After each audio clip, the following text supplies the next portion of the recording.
नमस्कार. मी आहे आता शेवगा प्लॉटमध्ये. जे कटिंग केलेला पसारा असतो फांद्या, त्यामधल्या गल्लीत घेऊन रोट्याने क्रश करून घेतलेले आहेत. आता डबल रोटा मारून फळी मारण्यात चालू आहे. क्रश करण्याचा एक उद्देश आहे, बाहेर काढण्याचा जो खर्च आहे तो अफाट खर्च आहे आणि रोट्याने क्रश केल्यामुळे तो तुकडे तुकडे होऊन आपण बेडच्या साईडला लावतो. म्हणजे भविष्यामध्ये त्याचं कंपोस्ट खत तयार होतं आणि ते कंपोस्ट खत पर्यायीनं झाडाला मिळून जातं. मग झाडाची वाढ थोडी जोमदार होते. म्हणजे शेणखताऐवजी कंपोस्ट खताचा वापर आणि रासायनिक खताला वापर. ह्या प्लॉटमधला दुसरा भाग आहे. पहिल्या भागामध्ये आपण ह्या पद्धतीने बेड केलेले आहेत.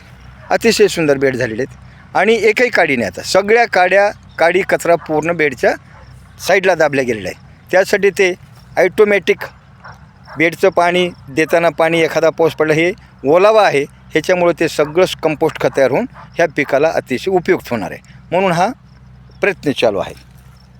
नमस्कार.